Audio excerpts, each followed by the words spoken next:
I told the guy I loved him after we ended our first date. Have I ruined everything? Riley, it all. would you be a fan of that? I would be cool. I'd be like, whoa, no way, me too. And this is the answer to the question. When can you break unsaid social rules? So Don Terry says, this just happened to me. Literally 10 minutes ago. I am dying. I am dead. End me now. Oh, Holy Ghost. Oh, no. I thought this only happened in some poorly written rom-coms. The kind where life hardly imitates the real one. I want to bury myself and never come to see the light again. Why me? Oh, why me? 10 painfully long minutes ago, I, exalted by the wonderful date I went with this handsomely gorgeous man, who also happened to be a friend of mine for the last 3 years, against my apartment door that I had just closed on his beautiful face, I typed these words that fiercely haunt me now. Bitch! I think I'm gonna end up marrying this guy. This was meant for my best friend.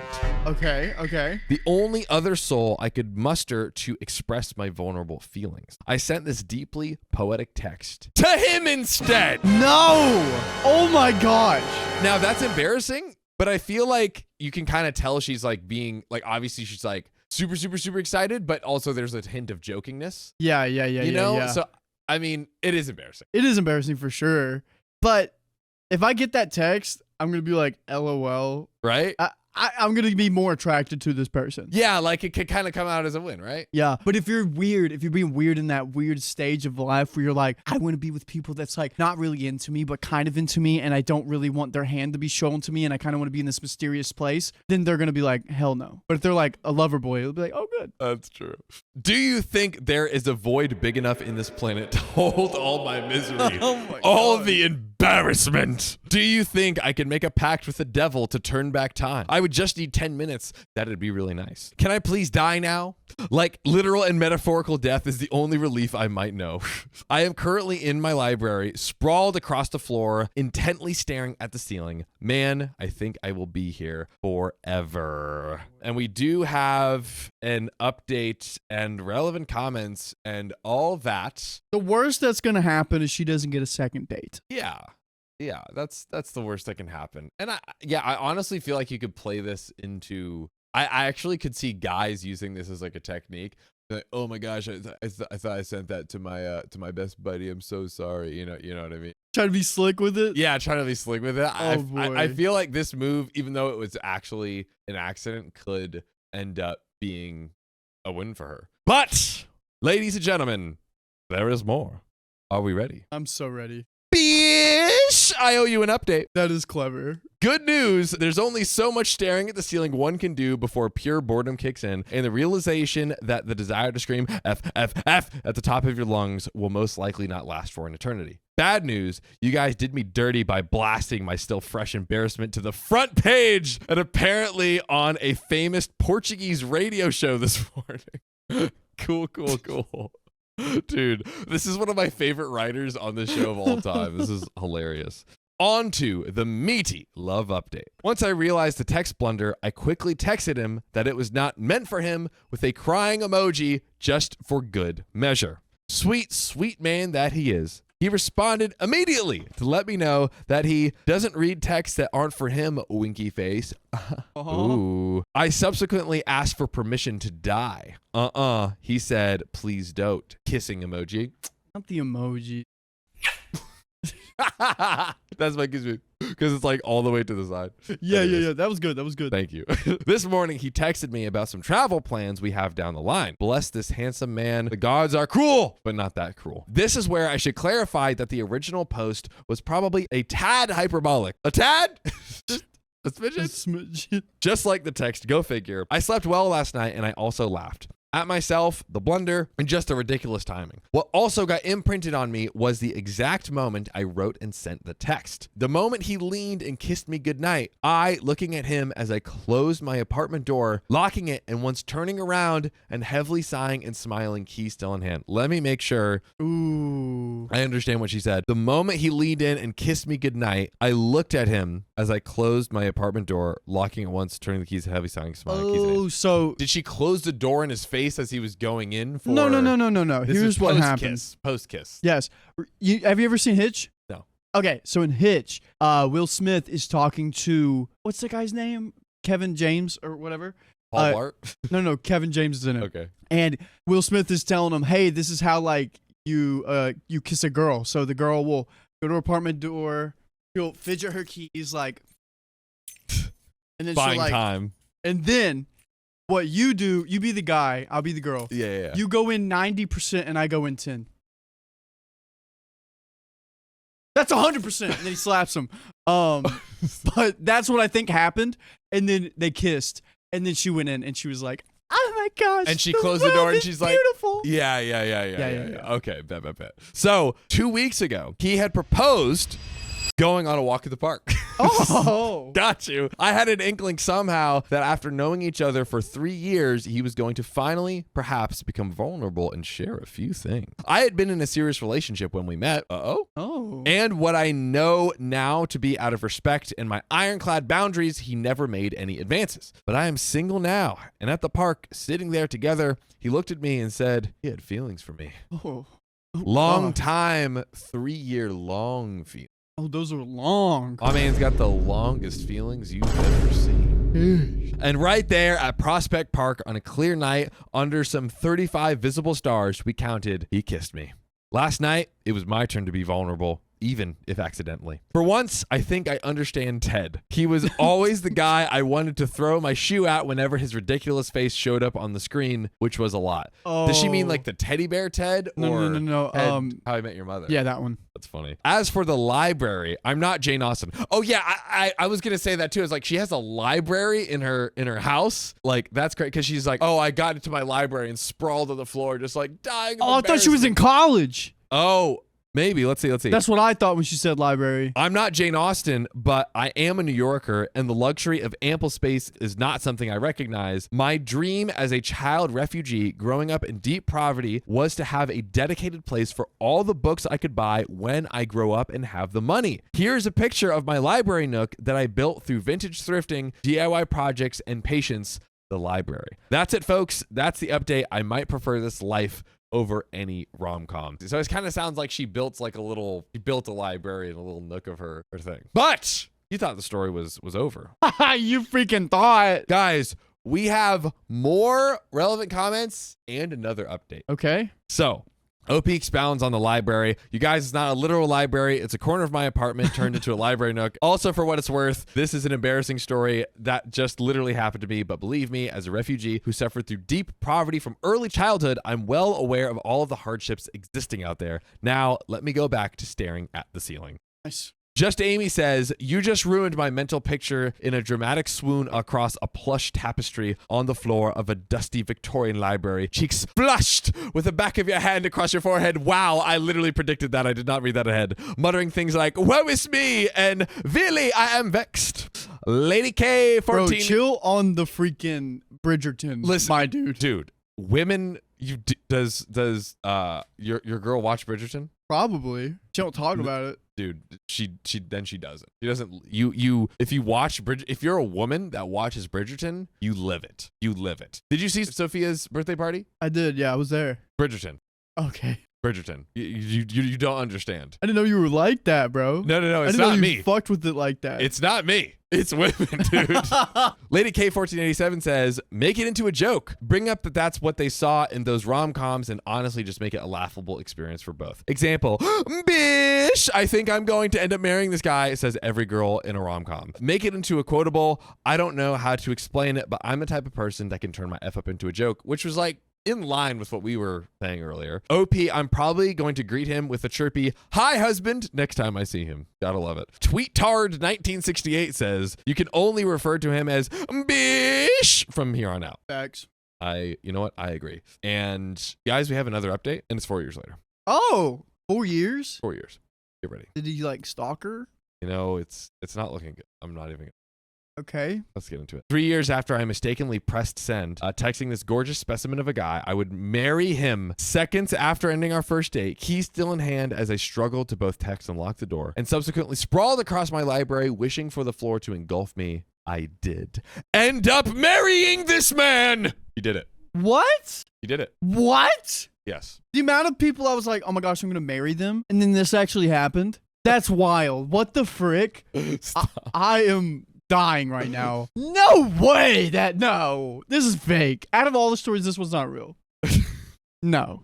It is. I'm not buying. It is. How do you know? This is online, John. I feel it. I feel it in my loins. Dang, what in the world, life? Thought I'd let you guys know since you did help me with your funny comments and shared shameful moments to eventually get myself up that fateful evening, dust myself off, and not commit cringe seppuku, which is like, yeah, you can look that up. It's been 3 years of pure joy, and he's still as dreamy and kind, you guys. And it was, kids, that's how I met your father after all. Aww. See you in the next chapter. Honestly, so guys, if ever there's a story like this that we've read that years later you get married and find the story, please let us know. Please, because we will run it back and bring you on, and we will do that. You can just pull up to LA and just, we will find you. Go anywhere in LA and we will hunt you down. Right. We'll put Sophie on the case. Also, chat is literally like, my gosh, you got them riled up on Bridgerton. I know. Look what you did, John. They're like, this is so gorgeous, it's beautiful. Which it is. It's fine. I want fireworks at my wedding now, just because of that one. Oh, what? That's cute. Yeah. Where are you gonna have it? Probably 2. You're gonna have 2? Yeah. Can I come to one? Come to both. I can go. I didn't want to invite myself to both, but I'm so glad I made it to both. Let's go. Just be ready to go to Africa. Bro. For the second one. Africa will be lit. Yeah. I'll be all like, we're in Africa. Riley just ran all of the things he could possibly say through his brain in one moment, and then he's like, we're going to Africa. I said it, I don't regret it. But you know what I don't regret? What's Riley? that, John? Getting into this next story. Let's go. The episode ain't over, baby. Riley, we have to stop the episode right now to talk about something. Oh, no. There are 126,000 people that are starving for good content. I know those people. They're subscribed to our channel. Yeah, those people. However, tragically, they do not have a membership to see all of our members exclusive live stream. Are you serious? So you're saying 126,000 people aren't seeing our members only content? That's right, but there is a solution to cure this tragic plague. Tell us, don't wait. You can get our members only streams on Mondays and Fridays by becoming a member. Yeah. And join us during the episode recording stream where we record our episodes in advance and you get to be immortalized in the content. Just click the join button down here on the YouTube video or the link in the description. Let's get back to it. My wife's friend is the slowest eater, so I purposely didn't invite her. Cast her away. And this comes from Mata187, who says, so me, 35 male, and my wife, 37 female, are making plans to go to dinner with some family friends. Now, my wife is originally from Turkey, and sometimes going out to dinner in her country/culture run a bit long. However, it's usually because people socialize during dinner, not because people eat slow. When I am asked who is joining us, she names off 3 couples. Change their names to American for simplicity. Damn, why are you doing that? Jones couple, Davidson couple, and Mattis couple. Really quick, how long, Riley, is too long for a partner to, and chat, put in the comments, how long is too long for your partner to be eating a meal? Dude, real quick. My first date with Angie, she got there an hour late, and no joke, it took her an hour and a half to eat her meal. And we had schnitzel. Like hot dogs? Like German schnitzel. It's like fried chicken. Oh, right. Yeah, it took an hour and a half because she was talking the whole time. But I was asking a lot of questions. But I would say 45 minutes. Tops. Yeah, I guess you blur the line of like what's eating and what's conversation. Because conversation could go all night, and it's like if it's a good conversation, bro. Okay, it's great. Okay, let's break it down even further. Okay, they have food in their fork and they're talking. Yeah. How long should that last? Because I say no more than 2 minutes. You don't need to be talking with food on your fork. 2 minutes. 2 minutes is too long. 2 minutes is too long. That's where I break it down. I would say, I guess it's actually really hard. Harlem Baker says anything past 30 minutes. Yes. An hour. Someone else. Got a lot of slow eaters here. Are you so? Wow. Almost half and half. A lot of slow eaters. Yeah, I'm a fast eater. I just gobble it up. But I like to take my time sometimes. Damn it, Riley. I don't know what you said, but I do know what you said. But I like to take my time sometimes. Okay. This guy. So now the Joneses and Davidsons, I don't have an issue with and get along great. The Mattises, though, Kelly Mattis is the slowest eater I've ever met in my life. Backstory. The first time we went out with the Mattis couple at a chain restaurant known for its pasta, she was slowly eating her salad. She ate each thing one at a time. Dude, one leaf at a time. That's agony. That's crazy. When the main course was brought on, she wasn't done with her salad. Then, when everyone had finished eating the main course, she was not even 1/4 through her meal. She is taking tiny little bites of her meal. Meanwhile, she is engaging in the conversation at the table with smiles and laughter, but everyone else ate and finished at a normal pace. There it is. Our plates were taken away and hers remained, with most of her food remained untouched. She even got offended when the check was brought out and a server asked, "Can I box it for you?" In which she replied, "I'm still eating." How dare you? Stop! Wait a minute. Not even halfway done. But almost 30 minutes later of us just sitting there, she only ate half her meal and said, "Oop, I'm full." 30 minutes after? I'm gonna need dessert by then. Yeah. I'm on to the next meal by then. But what if you don't even want a dessert? I don't know. You're just stuck there watching her have food in her fork and talking. Even at dinner parties, Kelly still eats painfully slow. Oh. It's painful to watch her take little bites on kebabs, even though she's engaging in whatever conversation is going on at the table. Even when the coffee and dessert is brought out, she literally nibbles at her cake or fruit. So I told my wife no to the Mattis couple, and she kind of agreed with me, but explained it's a cultural thing. People take their time with family and friends at the dinner table in Turkey. Yeah, because you're like supposed to like have a good time, get along. My quick gut thoughts before we get into the story on this is it's not a problem at all as long as you're not holding people up. So like if you're stopping the main course from being served, if you're keeping everyone like 30 minutes longer, 40 plus minutes longer than they would like to leave or whatever, that I think is the only issue. Because like I had a dinner the other day and I only ate like 30% of it because I was so full. Oh. And I just boxed it up. But like the dinner ended at a very appropriate time. So I did see him eat the leftovers. Did see me eat the leftovers. They were glorious. Let me tell you They were something. very good. Now, however, I stood firm in saying no because I didn't want the dinner to be dragged out longer than it had to be. My wife is kind of upset because she really likes Kelly's company and friendship. I asked if Kelly has a medical condition, which I think I actually just saw earlier. I think Belle Conkling said that might be the case, or a social condition where she has to eat slowly and take tiny bites. Her response, not that I'm aware of. So I again say no to the Mattis couple. This is the first time I downright do not want someone to join us for dinner. I like Bob Mattis, but can't stand his wife eating so effing slowly. Am I the a-hole for not inviting the couple because the wife is a painfully slow eater? FYI, dinner was great and everyone ate at a normal pace with no complaints. Okay, so they did have the dinner, quote unquote, successfully by OP's standards. Let's talk about this. I think this is actually, I could see kind of like, there's some friends that are great friends, but not great roommates. You know, maybe there's some friends that are like, they're great for their. He doesn't live with us. But you guys would make great roommates. I'm here all of the day. Anyway, sorry. Not you guys. Go ahead. We talked about this the other day. Yeah, we did. We did. So it's like there's some friends that are like fantastic just in a regular friendship scenario, but not great for roommates. Maybe there's some friends that are like good for every scenario other than dinner parties. Ooh. Like, hey, come over to the house parties. Come over to the I don't know if we're going on group vacations, road trips. But they're in Turkey. Their version of partying perhaps is eating big meals together. Yes, but this is OP's version of partying, I guess. Yeah. This is like Angelina Targaryen says, "You're the a-hole. Why is it making him so irrationally mad about it?"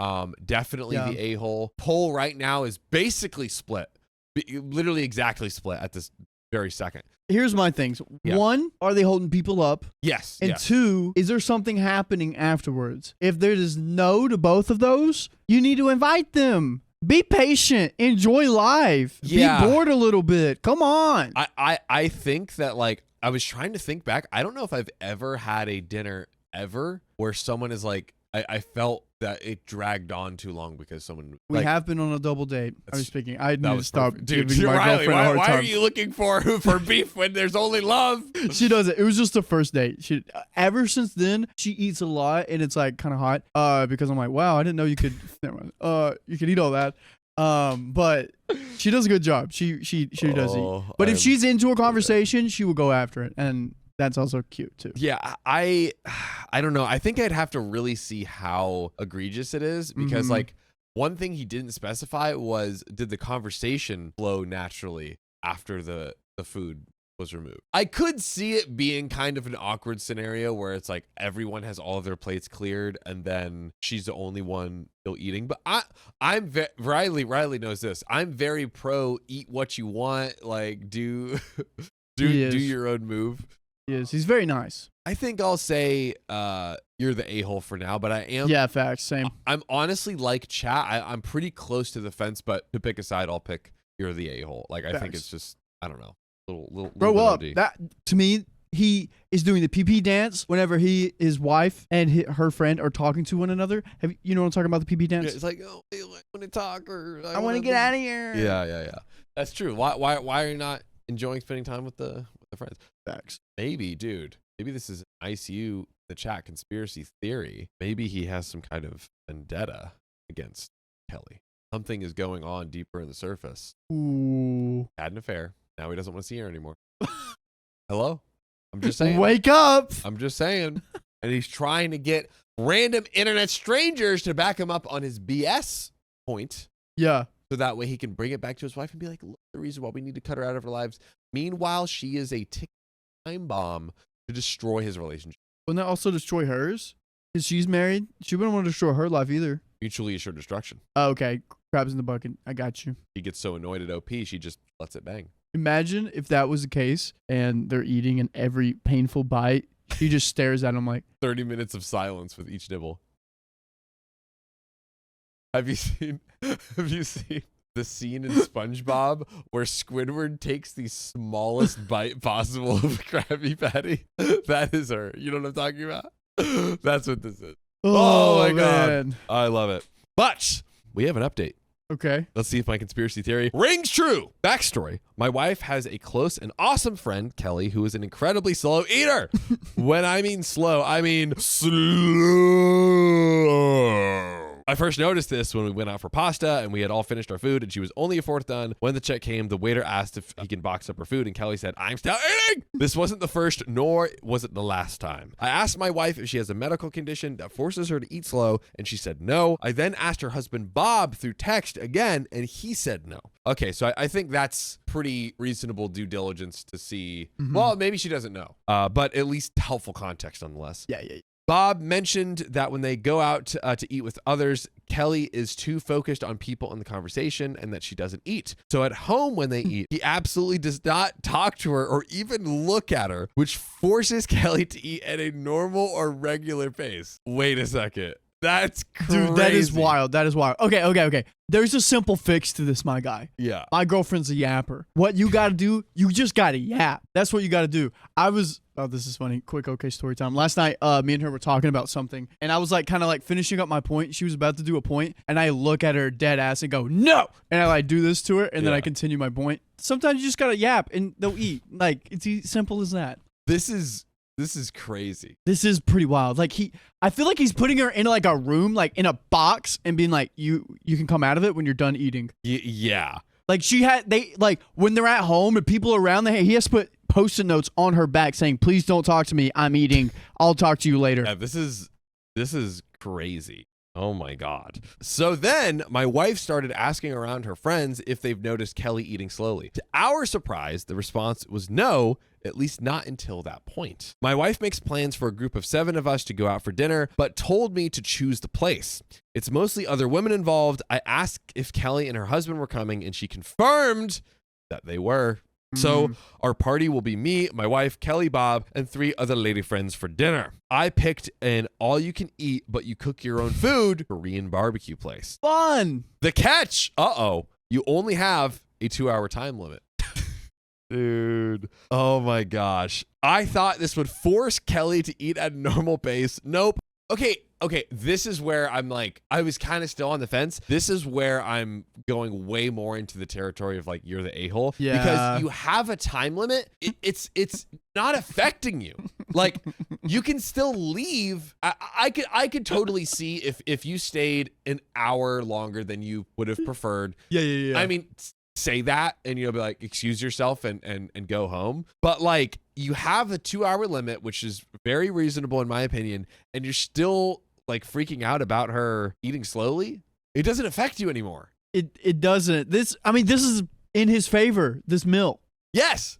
After the 2 hours is up, you leave and the night's over with. You can go. This is good for him. Is he the a-hole for setting this up? Is that what you're saying? No. I was saying just the original. Is he the a-hole? Gotcha. General scenario. This is smart. Yeah, I'm now even further down the spectrum of he's the a-hole, given now that he's still mad and it doesn't affect him at all. Wait, this next paragraph gives a lot more context. Here we go. Wait. We were seated at 7:45. At the 2-hour mark, the waiters shut off our burners and brought the check. Kelly still had her first and second serving on her plate. She told the waiter, "I'm still eating." They kindly explained that we had hit the 2-hour limit and that they needed the table. Kelly is obviously upset, but can't do anything about it. Okay, after 2 hours, only 1 to 2 servings? 2 hours! Yeah. We've only been here for 30 minutes. I see his point. I see his point. 2 hours? Yeah. And I think you can't get mad at that is the rules of the play. I mean, maybe she didn't know, but after we pay, we're outside the restaurant and the ladies are making plans to get coffee or something. Then it happens. Kelly, can we go somewhere where they serve food? I'm actually still hungry. My wife, did you not eat enough in there? Kelly, no, I didn't get a chance to finish since our time was up. Bob, seriously? We had 2 hours. What were you doing in those 2 hours? Kelly, it wasn't 2 hours. You're being unreasonable again. Friend number 1, no, it was literally 2 hours. The waiter told us we had 2 hours at the beginning and they kept a timer. Okay, so that clears the did she know or not. Did you not notice all the food we were cooking? Kelly, it couldn't have been 2 hours. There's no way. Their timer must be off and I saw the food and it smelled really good. Bob, then why didn't you eat? Between me and OP, we alone had 9 servings between us. Kelly, whatever. The point is, I'm still hungry, so let's go somewhere where they serve food. The ladies looked a bit annoyed, but we agreed to go somewhere where they can have coffee and Kelly can eat. Bob and I decided not to join them. Bob had to work the next day, so he went. Bob's like, I'm going to be out until 3 a.m. Bob had to go to the next day, so he went, and I wanted to catch the last few night races, and I went home. Super quick. Oh, wow. Go ahead. Read ahead. I didn't read ahead, but I have. This was a trap. He set her up because the only person that was annoyed was OP and Bob. Now, who else is annoyed? We had 2 hours to eat. Why didn't you eat anything? He set her up, bro. This was 4D chess. And you see how he never said a word during that whole thing and everyone else said something to her? And he picked the place? He was like, now I'm getting everyone else lies. Yeah. Yeah, I think like, okay, so now given the context of this specific, this was, I think, the helpful context that we needed. The 2-hour time limit being told with the timer there, and then she gets frustrated at the wait staff saying like, oh, the timer was wrong. We needed more time. That is unreasonable. Yeah. I think that is unreasonable. And we could infer like, okay, maybe she had, if this is how she's behaving here, and it seemed like similar situations before, dude, I think I might switch to he's the a-hole. Do I think both are the a-hole? Dude, this is like the election. After it hit the 2-hour mark, she automatically becomes the a-hole. 2 hours, bro. Yeah, like it's one thing to kind of realize, oh, time is running out, and then maybe you're like eating really fast or something to, I don't know. Yeah.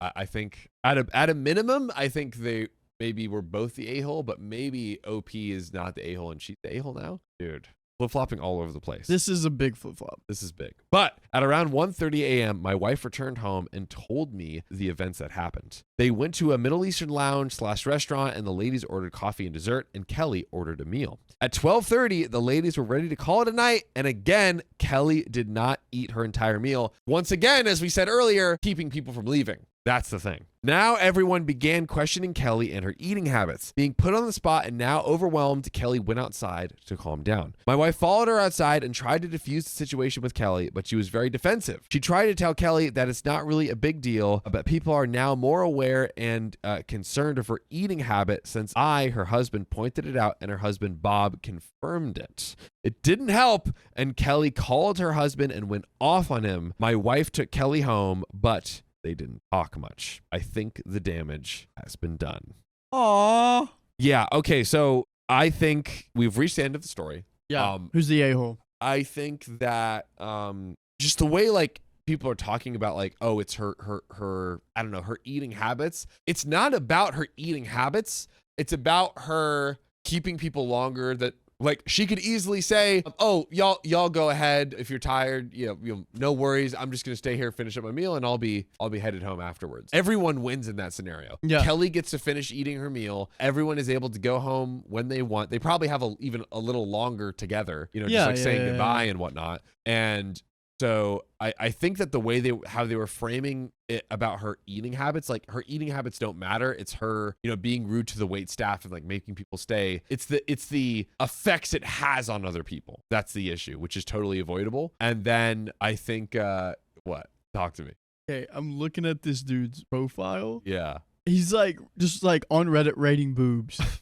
Like 7 out of 10, 9 out of 10, 33-year-old MILF, r/boobs, 9.5 out of 10. Bro, dude. Okay. And he's all the time like talking about food on his stuff and commenting on food. All right. Oh my God. So I already said, OP is the a-hole. So doubling down on that.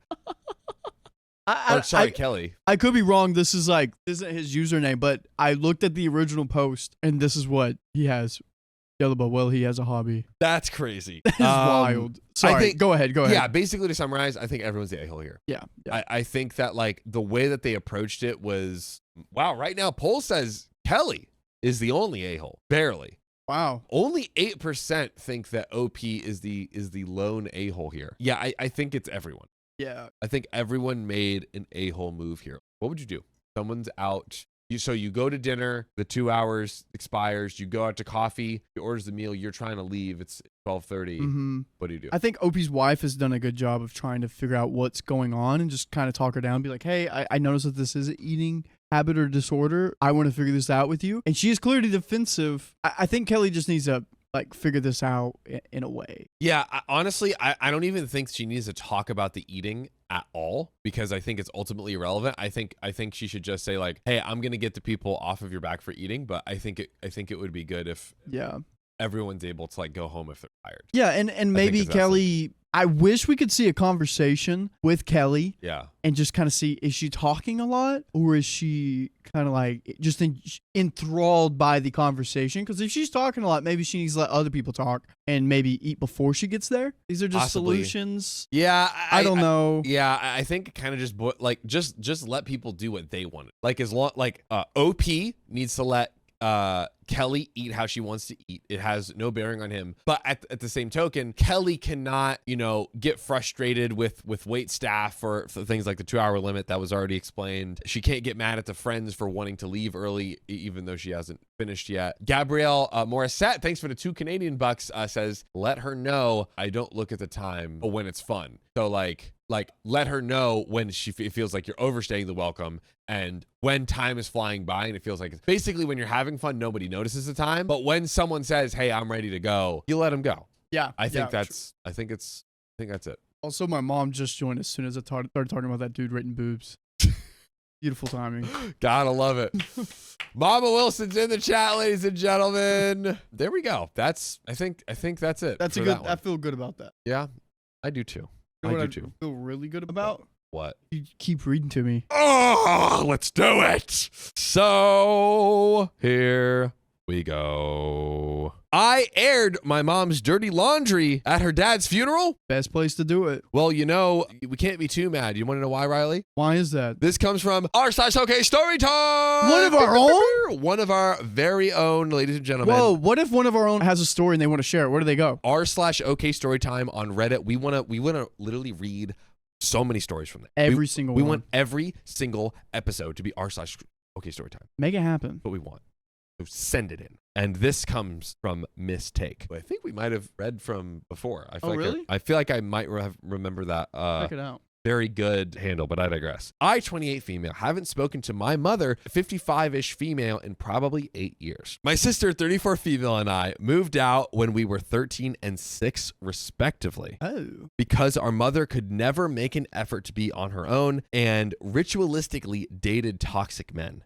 She eventually got married to a guy, Bill, that was rather homophobic. His brother, Jim, was also a registered child SA offender. I, as a pansexual teen with a girlfriend, kept my distance. Fast forward to 2019, Bill developed cancer and passed away. I never reached out, but I did pull from the ATM when I saw a collection box for medical bills with my mom and her husband's picture on it and a gas station. Wait, so she withdrew from an ATM when I saw a collection box for medical bills. Oh, I see. Okay, so I think she like basically donated some money to help with the medical bill is what it looks like. She's like, hey, I didn't talk to them, but I put in some amount of undisclosed amount of money for the bills there. Gotcha.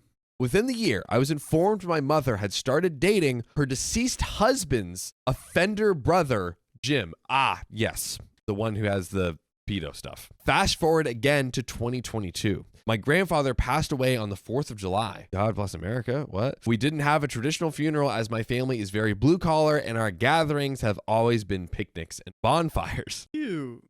We decided to have a celebration of life. I was told my mother may show up and I told everyone I was fine with that as long as she didn't bring her boyfriend.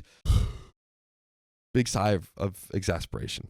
Of course she did, Riley. Of course she did. You brought the husband. You brought the husband. Of course she did. I was furious. There was a dozen kids on the property and much of the family had no clue about Jim, so I told them. My mother addressed my grandmother and then sat on a bench with Jim on the edge of the property for half an hour or so before leaving. I don't know what was said, but I'm sure the not so quiet statements I was making had a role in their quick exit. I still think about this and feel bad for robbing my mother of the opportunity to reconnect with the rest of the family in that time of mourning. I think of all the ways I could have handled it, I picked like the worst one. I wonder if I should try to reach out and apologize. I wonder if it would prompt some deep conversation and maybe we find some sort of connection, or maybe it would be as shallow as our talks always were. So, am I the a-hole? Wow. Okay, so we do have some relevant comments after this. And like once again, this is one of our very own. So basically, I was told my mother may show, and I told everyone I'm fine with that as long as she didn't bring her boyfriend. So her boyfriend and some. We know for sure that she told everyone else. Did she tell her mom? I have to imagine yes. And I think, I don't know, this is a tough one. I mean, one path you could go down is basically be like, hey, it is good to inform everyone as long as there's no seemingly present danger at that moment. You could wait to, like OP said, like, oh, give her mom the time to, mourn and connect with the family, but then also inform everyone and let them know. Because I think that is like totally fair. Like, what if they introduce him to the children and like these other things? Like, yeah, I'm sorry if someone has that on the record. I do not want them. Oh, absolutely. You know what I mean? So like, which actually probably this is a bunch of family at a funeral. There probably were kids there. So here we go. Maybe it's this. Maybe you go to the mom, or like I think she went to the grandma first and talk to her. Yeah. It could be you. It could be you and maybe like a small handful of people or something like that. I think you go directly to the mom and be like, hey, we want you to be able to mourn. We want you to be able to connect with the family. Jim cannot be here. Yeah. So go tell Jim to leave and all will be good. We want you to stay. We want you to have your chance for mourning and celebration of life. We don't want to take that away from you. But at the same time, that doesn't mean that you can bring Jim here, especially when it seems like at a bare minimum, the rest of the family was informed that OP wanted only her mom and not the boyfriend. That's right. Right. So it was like previously communicated with the whole family, all that jazz. The bad vibe to have him there. And like, again, I think that gets what OP wants, which is, not having Jim a registered offender at the funeral. And also still giving the mom an opportunity to mourn and reconnect with the family, right? I think that does kind of serve everything for both parties in the best way possible. I agree. That's what I think. Okay, but we have some relevant comments here, so maybe, and OP does respond to some of them. Actually, some of this could be our very own community responding. I think so. I think it is. If any of you guys responded, please let us know in the chat. I would love to know. Rosalie83 says, not the a-hole. Was he legally even around kids publicly, or is that a violation of his release? Always protect innocent kids over adults' feelings. That part. She knew about him and picked him anyway. Her segregation from her family is penance for picking a child abuser. OP responds, I am unsure of the terms of his release, but his offense was decades ago and it was private property, so it feels like a huge gray area as far as the law is concerned. Rosalie83 says, private property doesn't matter, just his distance to children. If he's still on the register, he probably has to follow certain conditions to stay out, like not living within so many feet of a school. Different states, different countries, different laws. In the UK, we have Sarah and Claire's laws. We can go to the police station and give them a name and ask if this person has a history of DV or crimes against children, and they will answer. Considering this man is attached to your family and not going away, it might be worth a call to your local police to see if they can tell you if he has to live under any restrictions. If he does and he breaks them, report them immediately to the police. Guys, Rosalie83, one of our very own, I think, giving some really, really, really good context here. I think absolutely, like this, if he is around children, this absolutely could be a violation of, you know, whatever that legal situation is. And so there could be literal legal recourse, like honestly, even for his own good of like not breaking the law and not catching another case or whatever it would end up being, to stay away from the funeral where children are. It wasn't clear that children were there, but it seems like there's probably a good chance that there was children there. Did OP? Yeah, OP. Yeah, OP didn't confirm. So and another good point, to call her local police station and just ask what exactly happened there, so OP both has the full knowledge and context, and again can, like, you know, remove him from any scenario if he's like legally not allowed to be around it. I don't know why OP's mom does not see the most stand-up citizen of all time, but I'm kind of surprised that because again, literally for his own good of not catching like another case or anything, you think he would hit him or his wife would look into that? Yeah. Would know? Not really thinking with the noggin. Dude. But yeah, protect your family at all costs. Yeah, protect your family at all costs. Oh, and again, Rosalie's line of always protect innocent kids over adults' feelings. My God, a truer statement has never been said. Yeah, we read a story in that kind of vein yesterday, and it's like, yeah, you have to protect the kids. That is like number one, point blank, end of story. Facts. Like, it is so potential. The potential danger is so high. It is eons beyond not worth it to, you know, protect the adult's feeling or the adult over these literal innocent children. So look, I'm Rosalie83, crushed it. I would say OP's not the a-hole. In fact, OP might have been doing him a favor. Facts. By getting him out of there. Yeah. So OP is like doubly, triply not the a-hole. I think it is perfectly fine to remove a literal predator from a place where children are. Nice. Hot take. Hot take. Piping hot take, ladies and gentlemen. Oh. But let's answer, to close this out, the question of this episode, which is, when can you break unsaid social rules? And I'm gonna run it back real quick through our first three stories. So with the first story, I told the guy I loved him after the first date. You know, yeah, we don't say I love you typically, or like I want to marry you, but it was fun. It was cute. It was embarrassing. It worked out so great. So I think, like, if you ever send an embarrassing text too, I feel like you can play it off. Like, I feel like almost all of those scenarios are totally recoverable. That's what I think there. My wife's friend is the slowest eater. That is an example where I don't think you should comment, unless the only thing you say there is like, oh, hey, like, I'm tired, I'm whatever, I'm gonna, you know, finish up, enjoy, have fun, I'm gonna head out. Like, that person cannot make you stay or do something that you don't want to do because of what they're doing. And then finally, I mean, this is even beyond the question. It's like, we went from unsaid social rules to the law. Mm-hmm. So it's like, follow the law. Follow it. And kick him out. Nice. Come on. That's the episode. That's that, guys. If you love us, make sure to subscribe. We love you. And see you tomorrow.